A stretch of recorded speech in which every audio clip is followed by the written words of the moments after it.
Making a living on the streets of Lagos is not easy. There are so many people coming and going, chasing work, looking for God. Bisi has found God. Her husband Makinde hasn't, and isn't looking for him either. But the unexpected can always happen, whether you call it a miracle or not.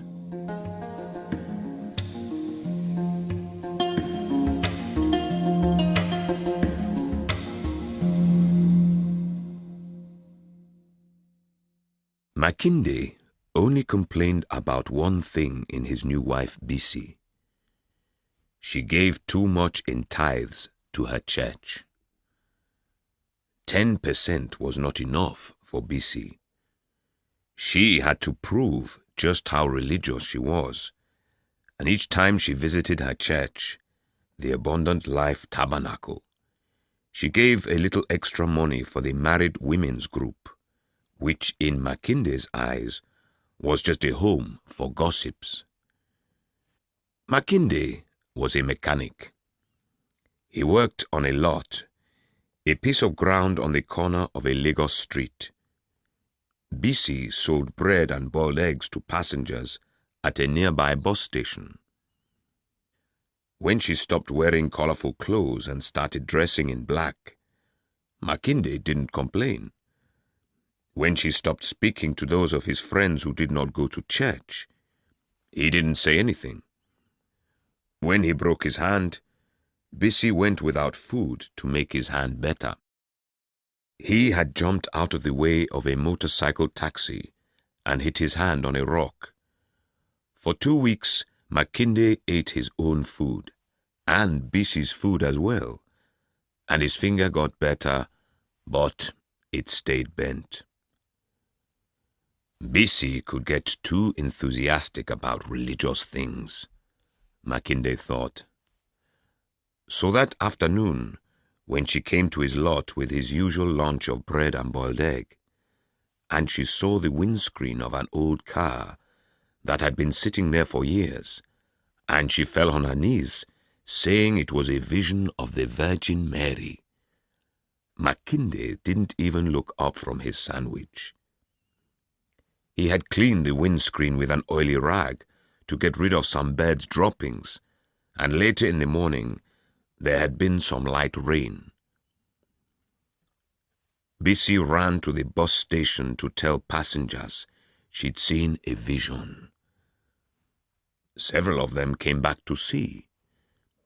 A few, mostly men, walked away laughing about Nigerian women and their love of religion. The rest, women mostly, stayed to stare at the dirty windscreen. They trembled and burst into tears. It was a miracle, they said. There was a clear figure, all right.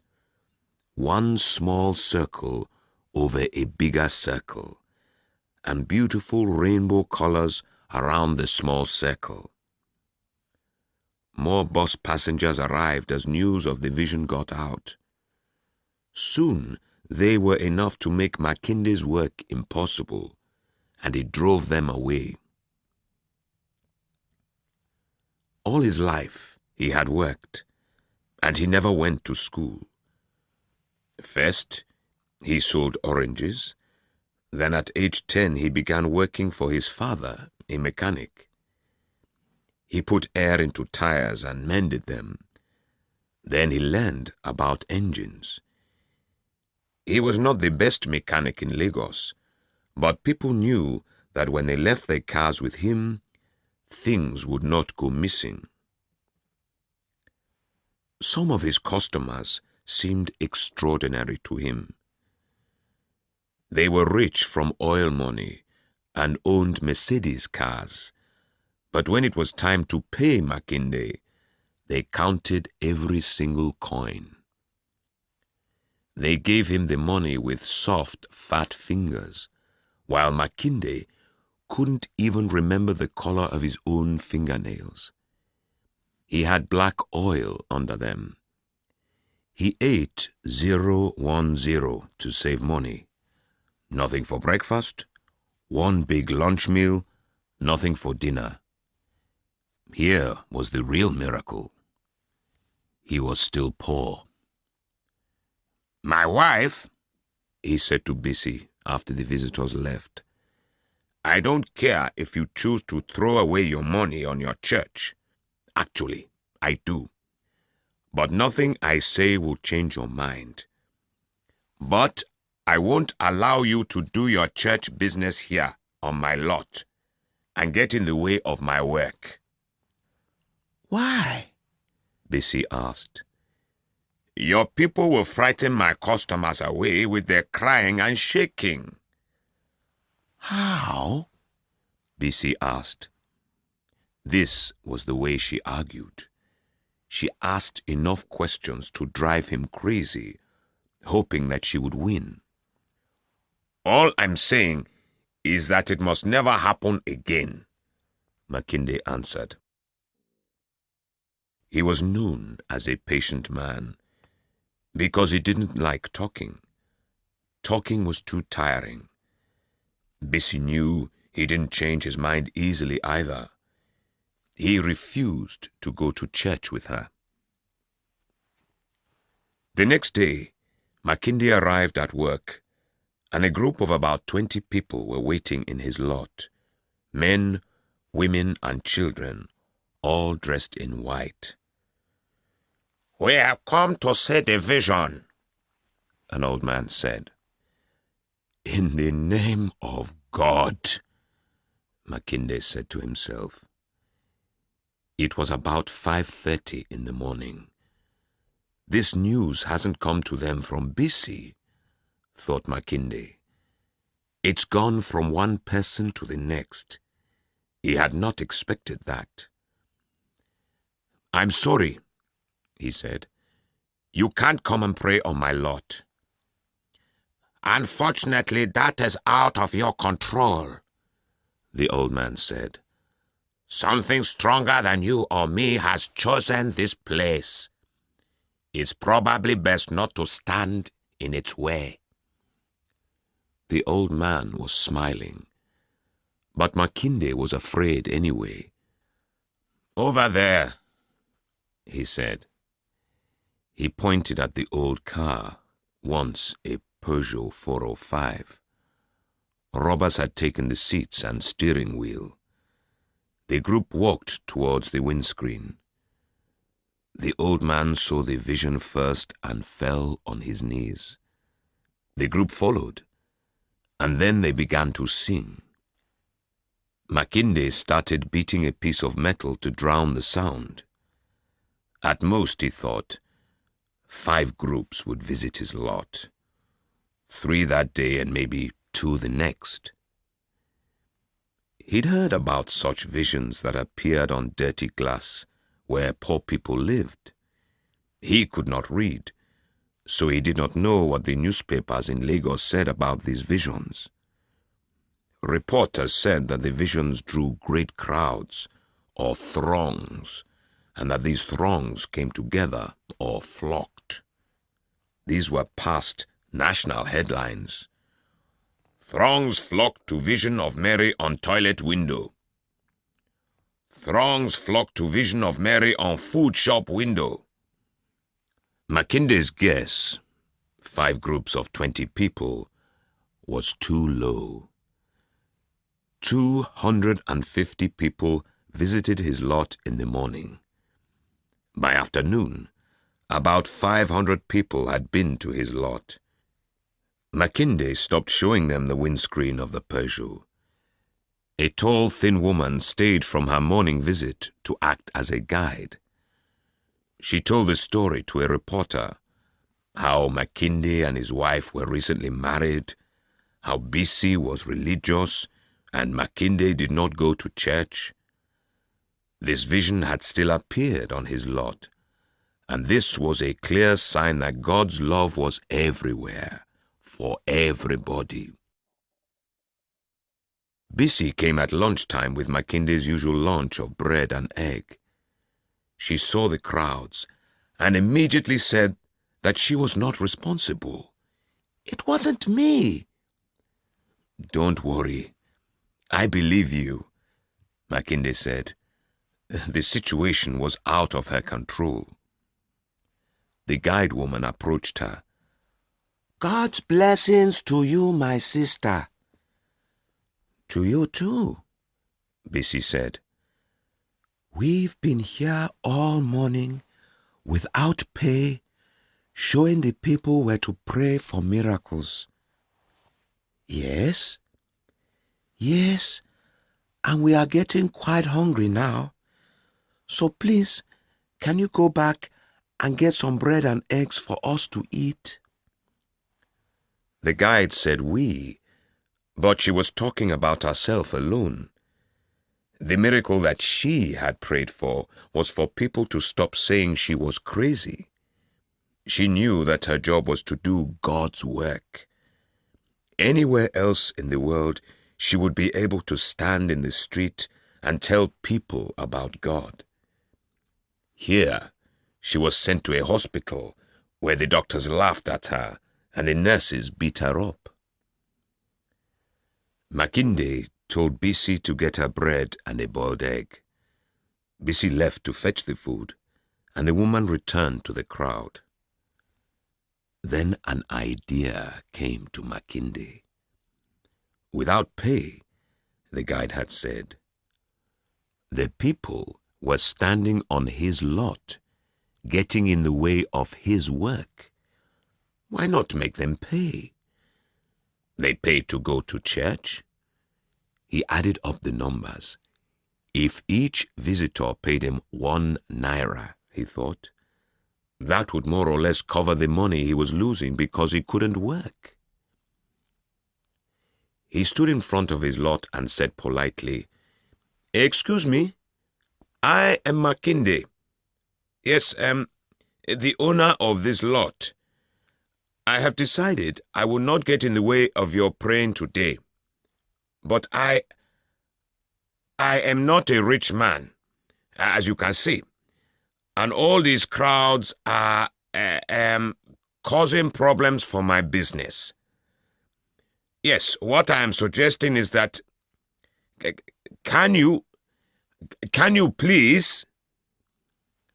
Talking was exhausting him. Nobody was listening anyway. They were praying, singing, shaking. Makinde tried shouting, "My name is Makinde. I'm the owner of this lot.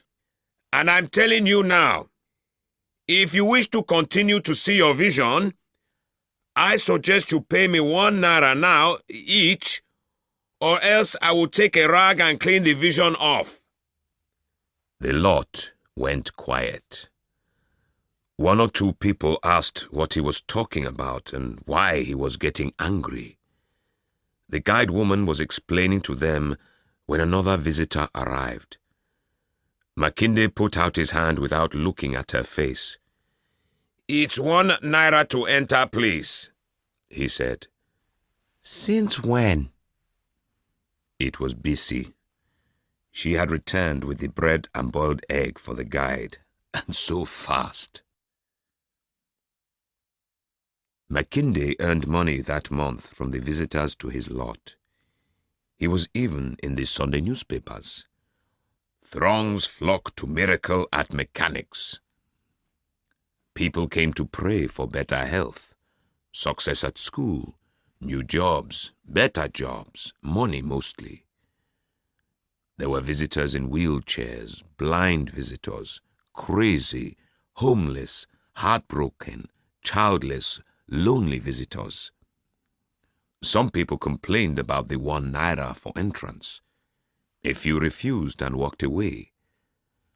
One was a priest. "How can you do this?" he asked Makinde. "Make money out of people's troubles and misery." Makinde said he could go in free. Sick children and the homeless also got in free. The priest still refused to walk into his lot. "Did Jesus ask to be paid for miracles?" How do you sleep at night, knowing you do this for a living? Quite well, when he wasn't making love to Bisi, who was now talking about having a child and perhaps taking a break from her work. She became pregnant one night during a storm. Hearing the rain on his roof, Makinde worried about his Virgin Mary, though he had put a cover over the Peugeot's windscreen and put rocks on the edge of the cover to hold it in place. He was not worrying enough. During the night, the wind became strong enough to move one of the rocks, and the rock dropped off the edge of the cover, which fell away from the windscreen, and the rain fell onto the windscreen and washed the vision away. He arrived at work the next morning, and there were only 2 people in his lot. One was a homeless man who normally came to look for bits of food. The other was the guide woman. "Our vision is no more," she said. The ground in his lot had turned to mud. Makinde could only see the clean windscreen of the Peugeot. He was thinking about how to get back to his work. The guide continued. "It appears the storm last night is the cause. Our work here is done then. We don't expect you'll have visitors anymore. And as you know, the Lord God gives and the—" "Quiet!" Makinde shouted, so loud she ran out of his lot. The Lord God was not Makinde's favorite person at that moment. He kicked the Peugeot, which appeared to be smiling at him, and then hit it hard, so hard that his bent little finger was straightened. He did have one visitor that day, a tax assessor. "Mr. Makinde," he began, I read about you in the papers. It's been very busy here recently, eh? Since you can't call this a church, nor yourself a priest, it means that you have to pay taxes." Makinde had not paid taxes before. Tax was for people who wore shirts and ties, people who received checks regularly. He thought the tax assessor was someone who had come to trick him out of his money. "From where are you?" he asked. "I'm from the government." "Couldn't they give you a clean shirt?" "This from a man wearing rags? What have you done with your money?" Makinde felt exhausted, and perhaps the man really was a tax assessor. If so, why didn't he go to the people who had their hands full of the country's oil money and assess them? "This is my lot," he said. "Where are your papers?" the tax assessor asked. "What papers?" "The papers to show that the lot belongs to you." Makinde trembled with anger. "My father left me this lot," he said. "My father found this lot. He cleared this lot. He worked on this lot." "So it's yours," the tax assessor said. "Then you must show me proof that you've paid ground rent since the land has been yours. Don't look so cross. That's a different office's business. But I'll make sure I tell them after I've assessed the tax on your earnings, eh?" Makinde removed his shirt. The money he had earned was hidden under his bed at home. He slept on it. He wasn't going to let this visitor from the land of rich men have it. "What is this?" the tax assessor asked, thinking that Makinde was going to hit him. "Here I am," Makinde said, undoing his trousers. "Tax my head, my arms, my broken finger. Tax my legs, see? My foot is injured, tax that. Here, tax my balls. And when you finish with them—" He turned his backside to the tax assessor. "Tax my ass." The tax assessor promised he would come back with his helpers. "You will pay," he said, "or my men will help themselves to your wife." A wife who wouldn't even allow Makinde to touch her. She felt sick and was eating dirt now that she was pregnant. Dirt. "I can't help it," she said. "When I see it, I want to touch it. When I touch it, I want to smell it. When I smell it, I want to eat it." Makinde watched as she put dirt into her mouth. He tried to stop her by reminding her of disease. He could not afford to take her to a doctor. He could not go to work because he was afraid of the taxman's helpers. They argued. In the end, she packed a suitcase and said she was going to her mother in the village for a week. Makinde decided to get advice from Rasaki, a local man known as the king of downtown. Rasaki's work was playing pools and, for a price, arranging beatings for other people. People said he was friendly with criminals and armed robbers. He smoked and drank a lot of dangerous things, and he called out to girls in the street in Lagos, "Baby, I've got a big one." And they replied, "Yeah, as big as my little finger." That sort of king. But he was also known as a person who helped people in trouble with government offices, the police, the taxmen. He knew exactly who to bribe. Rasaki was smoking a bicycle cigarette as Makinde talked. His fingers were as black as his lips, and his teeth were a dirty yellow. "My friend," he said, "what is wrong with your head? You don't say things like that to a tax assessor." Makinde said quietly, "It's too late for that advice." Rasaki had just woken up. He stared at the calendar on his wall. The girl of the month, Miss February, wearing very little, smiled back at him. "Why didn't you keep your mouth shut?" Rasaki said. "You want to offer your wife?" "My wife," Makinde said.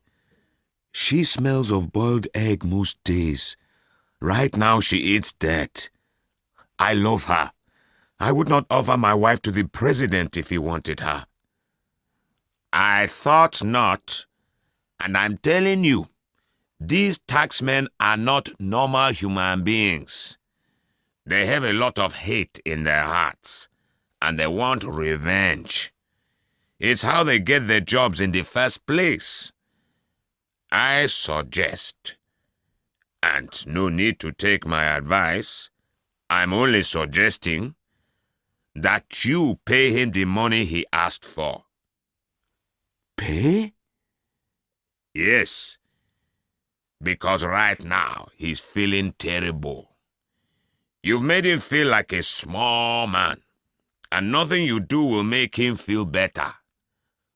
From my experience, he may probably ask you to pay enough to buy the whole lot."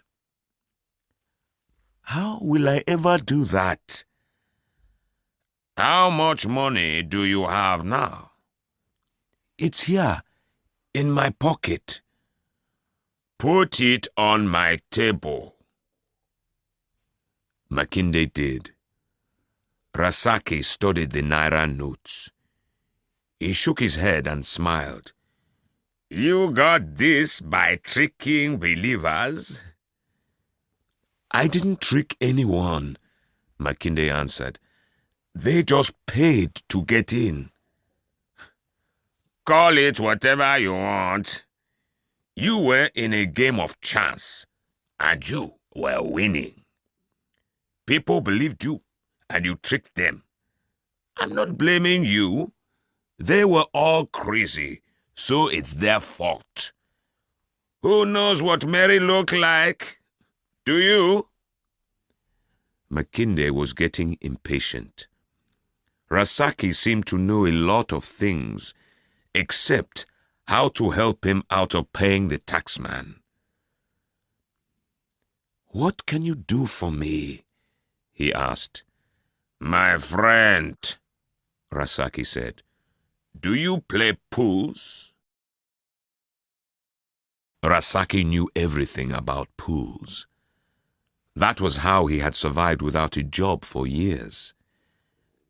Playing pools was not dangerous, he said, and only those who played pools long enough knew this. The people who lost were the ones on the outside, like believers looking for miracles in lots.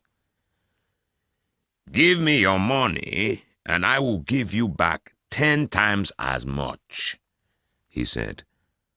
"How?" Makinde asked. Will I tell you what has taken me years and years to learn? Why should I give you what has taken me a month to earn? It's up to you. I don't have many choices. The possibilities are endless. You know a lot. Why aren't you a rich man yourself? I choose not to be. Why? Where else will I be a king? Makinde had to agree that he did not know one person like Rasaki, who walked around downtown like a king. He wore trousers that were long and wide. Keep Lagos clean, that fashion was called. His grey hair was cut high on top. Girls follow me, that haircut was called. His girlfriends were prostitutes. He lived in one room, and people knew that his wife had left him because he could not father children, and yet he was extremely sure of himself. I came to you because you're a man who knows people, Makinde said. I was hoping for something not so out of the ordinary. A name to give a bribe to, perhaps. Let me think about this.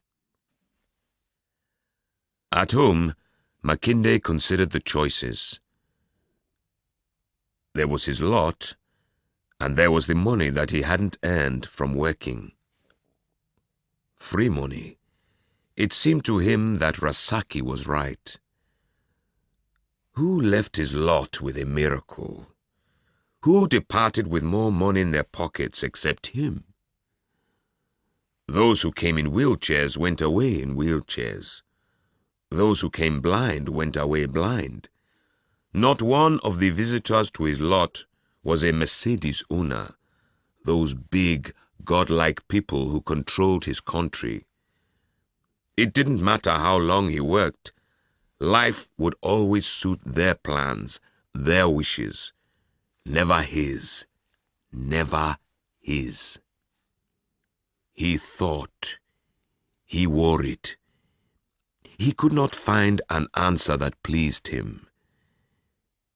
In the end, he went back to Rasaki with the money. Rasaki promised a return within a week. How did Makinde hear about his money? He kept going to Rasaki's place, but Rasaki was not there. He asked about him, and people said that he had traveled up north. He waited near the row of rough houses where the king had a room. No Rasaki.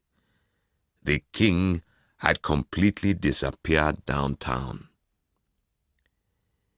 It wasn't until Bisi returned, full of her mother's delicious vegetables, and no longer wanting to eat dirt, that he heard the news from her. She had heard it from her friend in the married women's group at church, who'd heard it from her husband, who'd heard it from a friend at work.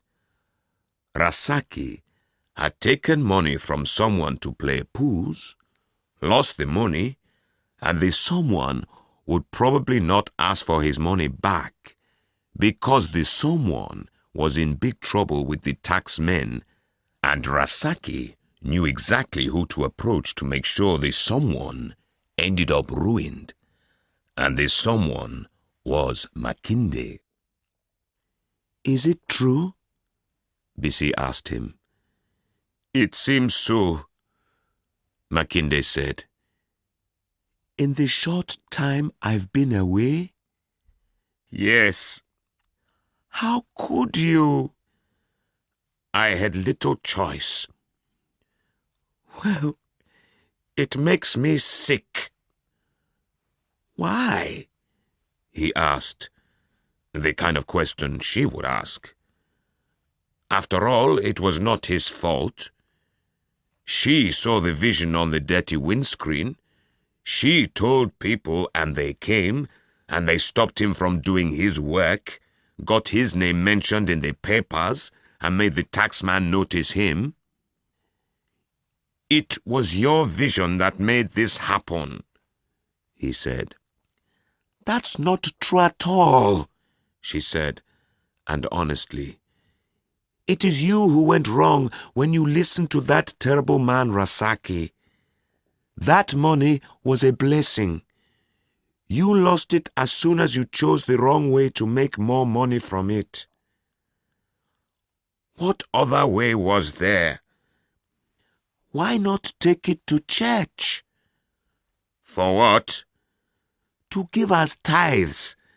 God gives great blessings to those who give." "My dear wife, when has God ever given me a blessing?" Bisi had to think. Becoming a father was one blessing, but perhaps Makinde would not want to hear that. She couldn't think of another. "I give tithes," she said. "My prayers are answered." "The miracle you prayed for on my lot, was that answered?" "No." "Ah, well." "It will be. I know it will." "Tell me when that happens. Me, I feel like I've been fighting against something much stronger than me. It's ruined my life, and I don't want to fight it anymore." She had an answer to their problem meanwhile. She could get help from the married women's group, who had money put away for emergencies. "But you have to join my church family."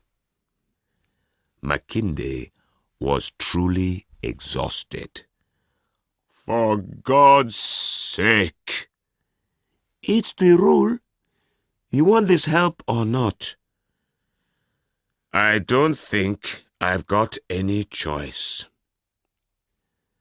The following Sunday, he went to Abundant Life Tabernacle with Bisi.